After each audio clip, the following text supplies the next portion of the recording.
Assalamualaikum warahmatullahi wabarakatuh. Assalamualaikum warahmatullahi wabarakatuh. Allahumma salli ala Sayyidina Muhammad wa ala ali Sayyidina Muhammad.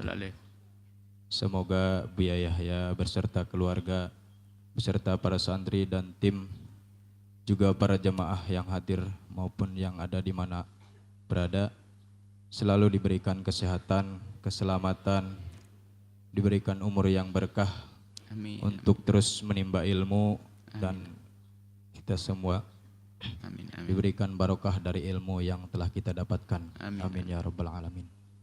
Sebelumnya mohon maaf bila pertanyaannya pernah dipertanyakan sebelumnya.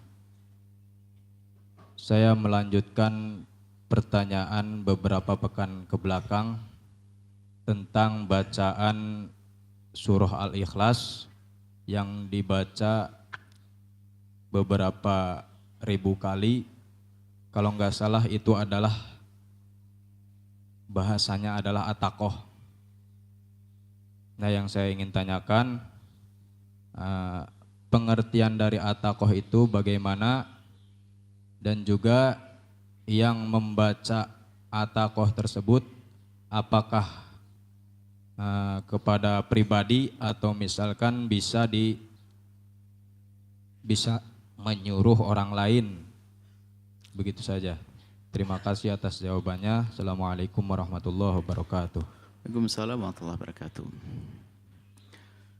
Ada beberapa amalan yang dilakukan oleh masyarakat kita, tapi tidak ada hujjah dan dalilnya. Tapi ingat, tidak semua amalan yang tidak ada hujjah dan dalil khususnya langsung jadi bid'ah. Enggak juga, bukan seperti sebagian orang langsung bid'ah, enggak. Karena selagi masih diperkenankan melalui dalil yang umum adalah sah. Riwayat tentang kalau membaca qul huwallah sampai berapa ribu lalu akan terbebaskan dari neraka, ini yang dipertanyakan tentang kesohihan riwayat tersebut. Tapi apa tidak boleh kita baca 10.000 qul huwallahu ahad? Ya boleh dong. Kemudian apa? Diniatkan semoga Allah membebaskan kita dari neraka. Sah. Kan Nabi mengajarkan tawassul dengan amal soleh kok. Ya jangan dihentikan dong bapak-bapak, ibu-ibu yang biasa dengan puluhan ribu baca dengan istilah baca fidaan dan sebagainya. Kalau dikembalikan pada dalil khusus tidak ada. Tapi kalau kembalikan dalil umum, orang baca qul huwallah sebanyak-banyaknya adalah sah. Kemudian diniatkan semoga Allah mengampuni dosanya, gitu. Itu jalan tengahnya begitu. Tidak usah membawa kalau Rasulullah begini, oh enggak. Ya kan? Tidak pakai kalau karena apa? Sebagian amal ini tidak harus pakai kalau Rasulullah secara persis, tapi masuk dalil umum. Seperti halnya Anda saking cinta Anda kepada anak-anakku semuanya, Abah tidak punya amalan apa-apa. Cobaan Abah minta kepada kalian anak-anakku semuanya. Ciri anakku adalah setiap hari tidak kurang sholawat 1000 kali. Itu saja. Dalilnya apa? Sholawat kok pakai. Sudah jelas sholawat dianjurkan kok. Suka-suka 1000, 2000 juga boleh. Ada mengatakan membaca sholawat 1000 jadi bid'ah. Dari mana itu? Ada sebagian orang dikit-dikit mengatakan bid'ah. Tapi ada lagi ada sebagian orang yang punya amalan-amalan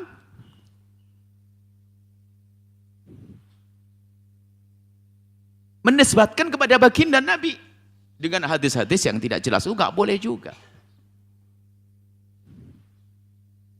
Ya, seperti misalnya nanti kalau boleh Nabi hadis tentang siapa senang dengan hari kelahiranku maka dia mendapatkan syafaatku. Ini hadis palsu, nggak ada. Cuman kalau orang senang dengan lahiran Nabi memang benar, tapi tidak usah ngomong kalau Rasulullah deh, gitu loh. Jadi kita sering gampang dikit-dikit nisbatkan kepada baginda Nabi, padahal tidak harus menisbatkan kepada dia, masih bisa punya amalan-amalan. Kita harus lebih selektif, lebih hati-hati. Karena apa? Di sana ada hamba-hamba yang kerjaannya ingin membid'ahkan amalan-amalan ini. Maka istilahnya kita harus waspada dong, agar orang sudah biasa punya amalan. Setiap ada orang meninggal dunia dia membaca qul huwallah sebanyak, alhamdulillah, membaca qul huwallah. Karena tetangganya tidak baca qul, hanya main rami waktu ada meninggal dunia, kan begitu, main apa?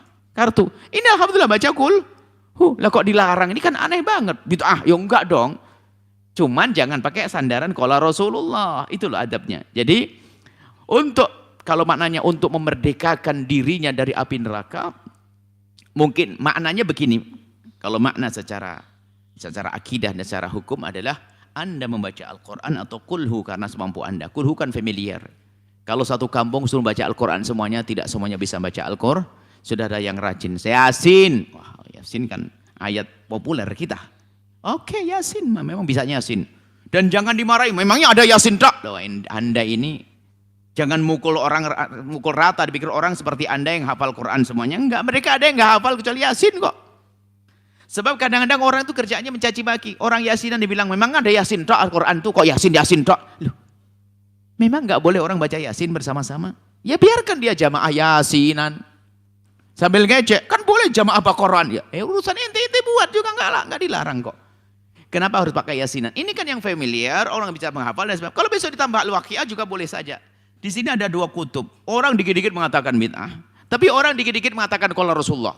Suatu ketika saya mendikat selebaran stiker begitu, adalah ada sholawat. Lalu Nabi SAW bersabda, barang siapa membaca sholawat ini berapa kali makan? Ajib, dari mana ini semua? Wong sholawat dia yang membuat.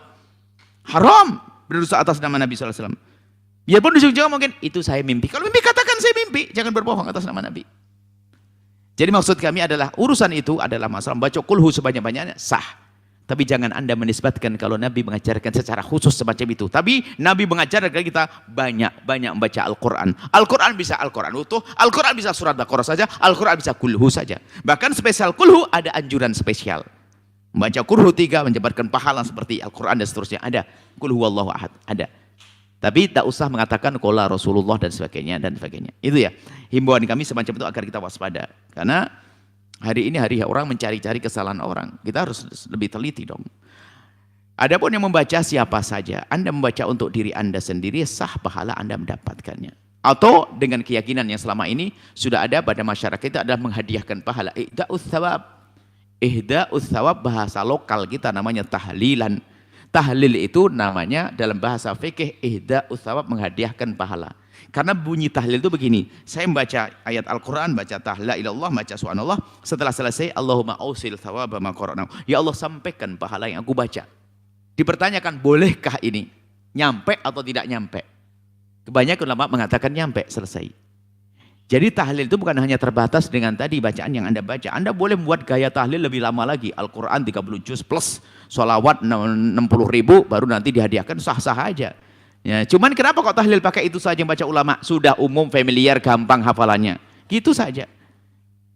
Dan bukan sebuah bid'ah. Cuman kalau Anda mengatakan tahlil dengan cara begini adalah diajarkan Nabi secara... Enggak boleh, Anda dusta juga. Jadi mohon maaf, ini adalah kita perlu kembali kepada hal-hal yang ilmiah.